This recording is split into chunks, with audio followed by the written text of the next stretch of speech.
میرے ساتھ بہت سارے لوگ نا تصویریں کھنچواتے ہیں، حالانکہ میں زیادہ قائل نہیں فوٹو کا، شاید آج تک میں نے ڈیمانڈ نہیں کی کہ میری فوٹو کھینچو، اور ہو سکتا ہے مطلب یہ کنفرم نہیں، لیکن میری دانش بینش میں ایسا نہیں کہ میں نے کبھی اپنے ہاتھ سے فوٹو بھی کھینچی ہو، مزاج نہیں، طبیعت نہیں، دلچسپی نہیں۔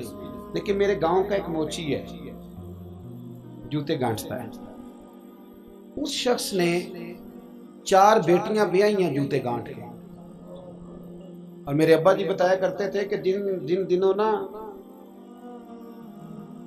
دھیلا چونی جوتا گانٹنے، اب تو جوتے کوئی گنڈواتا ہی نہیں، اب تو گانٹنے کا رواج ہی نہیں، اب تو بچے نئے ہی لیتے ہیں، تو جوتا گانٹنے کے لیے جب اس کو دیتے تھے تو چونی اگر اس کی ہوتی تھی نا تو اس کو کہتے تھے نا روپیہ تو رکھ لے، تو کہتا کیوں رکھوں جی، میری چونیاں تو میں نے چونی لے لی، اور ناراض ہو جاتا تھا۔ 4 بیٹیوں کی شادی کی ہے اس نے، پھر اللہ نے اسے عمرہ بھی کرایا، اور آج بھی وہیں بیٹھا ہے۔ تو میں جب گاؤں جاتا تو میں کہتا ہوں چاچا میں تیرے ساتھ تصویر کھنچوانی ہے، تو مجھے کہتے ہیں پتر میرا تو منہ بھی نہیں تو گیا میرے ساتھ فوٹو، تو میں کہتا ہوں یار تو ایک انسان ہے، تو ایک مثال ہے، جس بندے نے ہاتھ پھیلانے سے نفرت کی ہو، اب تو چندہ ہی چندہ رہ گیا، چندہ ہی چندہ، اس کے علاوہ اللہ معاف کرے کوئی دوسری شے۔ میں گلاسکو میں تھا تو مجھے ایک صاحب کہنے لگے آپ نے کوئی اعلان شلان نہیں کرنا، مدرسہ نہیں ہے؟ میں نے کہا مدرسے بڑے ہیں پر اللہ کا فضل ہے، کیونکہ وہ نبی کریم کے نام کے ہیں تو ہمیں کبھی کمی کوئی نہیں آئی، کبھی نہیں کمزوری آئی، رونے کا مزاج بھی نہیں، وہ چل رہا ہے مدرسہ۔ تو میں نے کہا آپ کیا سمجھتے ہیں جو یہاں آیا ہے وہ چندے لے نہیں آیا ہے؟ کیا مزاج آپ لوگوں نے بنا لیا، اس سے نکلیں۔ وہ بھی کوئی قومیں ہوتی ہیں جو ہر وقت ہاتھ پھیلا کے رکھتی ہیں۔ قرآن مجید نے صحابہ کی تعریف کی، لا یسألون الناس الحافا، وہ لپٹ لپٹ کر سوال نہیں کرتے۔ یہ صحابہ صفا کی بات کی قرآن پاک نے، لپٹ لپٹ کر سوال، خبردار تھوڑے پہ گزارا کرنا سیکھو، عزت کی زندگی جیو گے۔ اور نوجوان بالخصوص یاد رکھیں، اگر وقار سے جینا ہے، سر اٹھا کے جینا ہے اور مطمئن زندگی گزارنی ہے تو پھر اس بات پہ راضی ہو جاؤ جو اللہ نے ہمیں عطا کیا۔ پھر تیرا 5 مرلے کا مکان، اگر تو نے فراڈ کا مکان خریدا ہے نا 6 کنال کا، تو اس سے تیرا 5 مرلے کا وقار والا گھر بڑا شاندار۔ عزت کے ساتھ اگر جینا چاہتے ہو، حاتم طائی سے کسی نے کہا تھا کبھی تو نے اپنے سے بڑا سخی بھی دیکھا ہے؟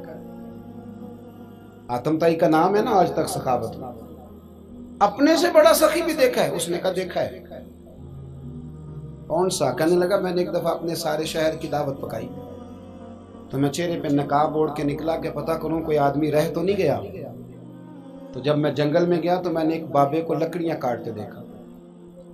سب لوگ اس زمانے کے جتنے پڑھے لکھے شعراء ادیب سب میں نے بلائے، بابا لکڑیاں کاٹ رہا تھا، توجہ ہے میری بات پر؟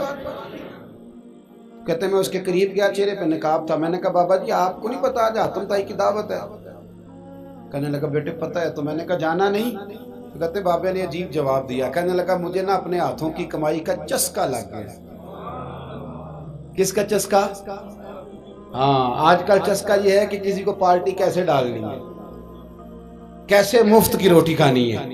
کس کا چسکا لگ گیا؟ اپنے ہاتھوں کی۔ بولیے۔ میرے نا مدرسے میں ایک لائق بچہ پڑھتا ہے، مالدار گھرانے کا تھا، تو تھوڑی سی نا آپ کو پتہ ہے دوران طالب علمی ہمیں بھی بڑے بہانے آتے تھے تو یہ چیزیں یاد آتی ہیں، تو تھوڑا آگے پیچھے ہوتا تھا۔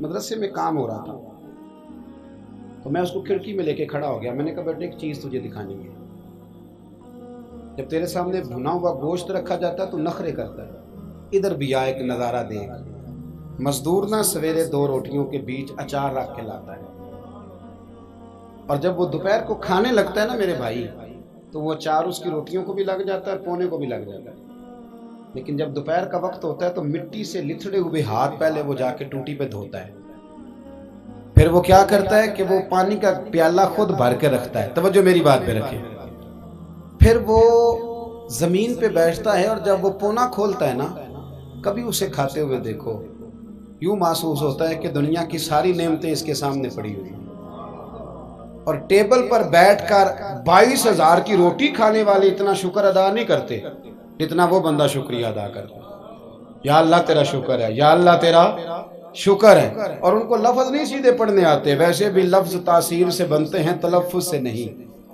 اہل دل آج بھی ہیں اہل زبان سے آگے. صحیح تلفظ نہیں ادا کرنا آتا، لیکن جب وہ ہاتھ باندھ کے کہتے ہیں نا یا اللہ تیرا شکر ہے، تو یوں محسوس ہوتا ہے کہ روٹی تو اس بندے نے کھائی ہے، کھانا تو، ورنہ شادی کے موقع پر اتنا کھایا نہیں جاتا جتنا تباہ کیا جاتا ہے، کیونکہ مفت کا ہوتا ہے نا، مفت کا. تو یاد رکھیں محنت کی کمائی ایک حسن ہے، ایک وقار ہے. وہ جو بندہ 50 لاکھ روپیہ مہینے کا یا سال کا کماتا ہے وہ تو دیکھتا بھی نہیں بیچارہ پیسوں کو، وہ بینک میں آئے اور بینک سے ہی ساری زندگی اپنی دولت دیکھ سکتا. لیکن جو 600 روپیہ دیہاڑی لیتا ہے نا، اس کو جب شام کو ملتی ہے تو 3 دفعہ ہاتھ صاف کرتا ہے اور 3 دفعہ بسم اللہ شریف پڑھتا ہے اور پھر وہ جیب میں ڈالتا ہے، پھر وہ حساب کرتا ہے کہ 50 کہاں لگانے ہیں، 60 کہاں. تو خودداری سے جیو، باوقار رہو گے، باعزت رہو گے. حاتم طائی کہتے ہیں مجھے کہنے لگا کہ مجھے ہاتھوں کی کمائی کا چسکا لگ گیا، اب مفت کے دسترخوان پر مجھے مزہ نہیں آتا. تو کہتے میں تو بس اس کا فدائی ہو گیا. جب میں واپس آنے لگا تو اس نے مجھے آواز دی، میں واپس پلٹا تو کہنے لگا بیٹا آپ بھی دعوت پہ جا رہے ہیں؟ میں نے کہا ہاں. تو اس نے مجھے 5 دینار نکال کے دیے، کہنے لگا یہ لے جاؤ، حاتم طائی کو نہ دینا، وہاں جو آدمی لنگر پکا رہا نا اسے دے دینا، یار بڑے بڑے لوگوں نے روٹی کھانی ہے، چلو میرا بھی حصہ پڑ جائے گا. تو حاتم طائی کہتے ہیں میں گھوڑے سے گر گیا، چہرے سے کپڑا اٹھایا اور میں نے کہا بابا میرے سینے سے لگ، میں تو امیر ہو کے سخی ہوں نا، تو غریب ہو کے بڑا سخی ہے. آج سمجھ آئی ہے تیری سخاوت کی. پڑھیے نا حدیث پاک، حضرت انس بن مالک کہتے ہیں ایک شخص نے آ کے کہا یا رسول اللہ کچھ دیجئے، حضور مجھے کچھ بولیے. اور میرے محبوب کا دروازہ وہ ہے کہ جہاں سے کبھی کوئی خالی گیا ہی نہیں، حضور کچھ دیجئے. تو نبی کریم علیہ السلام نے آج الگ بات کر دی، فرمایا تیرے پاس کچھ بھی نہیں؟ اس نے کہا حضور میرے گھر میں ایک پیالہ ہے اور ایک کمبل ہے اوڑھنے کا.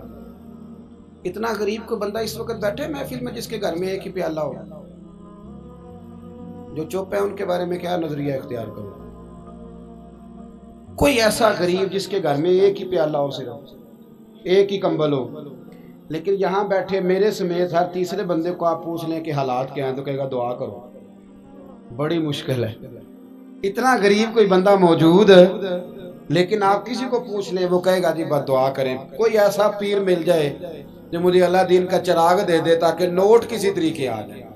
اور وہ نعت خاں جو کہتا ہے کہ کون دیتا ہے دینے کو منہ چاہیے، دینے والا ہے سچا، وہ بھی کہتا ہے پہلے 25,000 دو. کوئی تو سٹیج پہ تو کہہ رہا تھا حضور دیتے ہیں، اور یہاں جب تک تیرے اکاؤنٹ میں نہ جائیں تیرا کام ہی نہیں چلتا. عجیب تماشا ہے نا. ایک صاحب نے بڑی دور سے مجھے فون کیا، کہنے لگے ٹائم دے دیں. میں نے کہا جی میں آ جاؤں گا، فارغ ہوتا ہوں تو آ جایا کرتا ہوں، مسئلہ نہیں ہے، ہم اتنے بڑے لوگ ہی نہیں، آ جائیں گے. کہنے لگا جی آپ بتائیں مطلب اکاؤنٹ نمبر دے دیں. میں نے کہا یار آپ نے غلط جگہ فون کر لیا، میں نے تو بتایا کہ وہ تو بڑے لوگ ہوتے ہیں، تو ہمیں پتہ ہے اپنی حیثیت کا، انشاءاللہ حاضر ہو جائیں گے، آپ سے بات ہوگی. کہنے لگے نہیں آپ کو تو کچھ بتانا ہی پڑے گا، کچھ بتائیں کچھ بتائیں. میں نے کہا کچھ بھی نہیں، میں انشاءاللہ حاضر ہوں گا. اللہ نے مجھے توفیق دی ہے، میں شام کو بڑی زبردست کھانا اپنے بچوں میں اچھا بیٹھ کے کھاتا ہوں. ایک گاڑی ہے جس پہ سفر کرتا ہوں، اگرچہ مکان میرا 2 کمروں کا ہے، پر کبھی اللہ تعالیٰ نے میرے دل میں یہ تمنا پیدا نہیں کی کہ کوئی بہت بڑا ہو تو گزارا صحیح ہو. میں بڑی اطمینان بخش زندگی گزارتا ہوں، تو میں آ جاؤں گا. کہنے لگے نہیں تہاڈی مہربانی کچھ دسو. میں کہا 3 کروڑ روپیہ دے چا. کتنا جی؟ اللہ جانتا ہے ہنسانے کے لیے بات نہیں کر رہا، اور مسجد میں اونچا ہنسے بھی نہ. کتنے دیں؟ جی یہ تو آپ نے کیا کہہ دیا. میں نے کہا یار اگر میں نے اپنے لفظ ہی بیچنے ہیں تو اب میں 25-40 ہزار میں بک جاؤں. تو میں تو سمجھتا ہوں کہ نبی پاک کا فرمان بڑا قیمتی ہے، تو ریٹ لگاؤں تو میری حیثیت یہ ہو کہ 40,000 روپیہ. اگر میں نے بکنا ہی ہے تو کوئی ریٹ تو لوں نا. اور ویسے بھی میں تو سمجھتا ہوں کہ میں بڑا انمول ہوں، اس لیے کہ میں رسول اللہ کے دین کا نوکر ہوں. اور یہ غلطی ان کی نہیں جو بیچتے ہیں، غلطی ان کی ہے جو خریدتے ہیں. آپ لوگوں نے مارکیٹیں بنائی ہیں، آپ مارکیٹیں نہ بناتے تو کبھی مارکیٹوں میں اس طرح کی چیزیں بکنے کہ ہم نے ظلم کیا ہے، ہم نے زیادتی کی ہے، ہم نے یہ ماحول بنایا ہے. بہرحال بات دور نہ نکل جائے، واپس آتا ہوں. نبی کریم صلی اللہ علیہ وسلم نے فرمایا تیرے پاس کچھ نہیں، ایک کمبل ہے اور ایک، حضور نے فرمایا لے کے آ. یہ سرکار کا فرمان سیاستہ سے عرض کر رہا ہوں. اگرچہ امام جلال الدین سیوطی نے تفسیر در منصور میں تفصیل کے ساتھ اس روایت کو کئی طرق سے بیان کہا. ایک کمبل، یارو سوچو، ایک کمبل جس بندے کے پاس ہو، ایک پیالہ، اس سے بھی کوئی غریب ہوگا. حضور نے منگا لیا اور بولی لگا دی، کون خریدے گا؟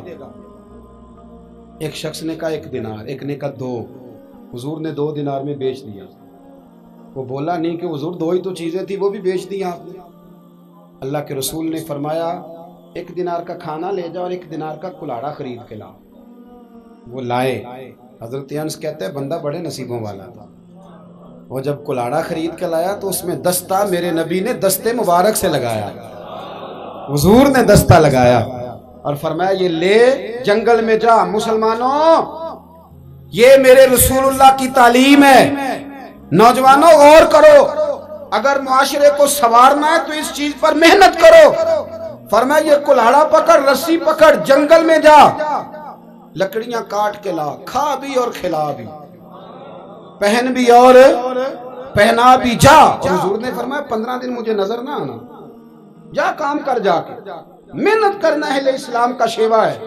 آج پوری دنیا میں ہمارا کشکول مشہور ہے، دھوکہ معروف ہے. لوگ کہتے ہیں کہ انہوں نے ایسے ایسے ہم نے طریقے غیروں سے پیسے نکالنے کے اختیار کیے، ایسے ایسے طریقے کہ کبھی سنے تو شرم سے سر جھک جاتا ہے. یہ معیار ہوتا ہے اعلیٰ قوموں کا کہ وہ چندوں پہ زندگی گزاریں، وہ مانگ کر کے کھائیں. یہ معیار ہوتا ہے. کسی کونے پہ بریک لگتی ہے تو آپ دیکھیں مانگنے والے کتنے زور و شور سے آتے ہیں. خدا را محنت کی عادت. وہ صحابی چلے گئے، 15 دن کے بعد آئے. یہ لفظ امام سیوطی نے لکھے. 15 دنوں کے بعد آئے تو حضور نے فرمایا تیرا حال کیا ہے؟ حضرت انس کہتے ہیں مجھے بھی تجسس تھا کہ پتہ تو چلے. تو وہ مسکرائے، عرض کرنے لگے یا رسول اللہ پہلے 1 پیالہ تھا، اب سارے گھر کے برتن بن گئے. یا رسول اللہ برکت آپ کی ہے. پہلے 1 کمبل تھا، اب سارے گھر کے بستر بن گئے. اور امام سیوطی کہتے ہیں انہوں نے جیب میں ہاتھ ڈالا تو 10 دینار نکالے. عرض کی حضور رکھ لے، میں صحابہ صفا کے لنگر میں حصہ ڈالنے آیا ہوں، یہ قبول کر لے مجھ سے. مہربانی فرمائیں، مہربانی، خودداری سے جئیں اور تھوڑے پہ گزارا کریں.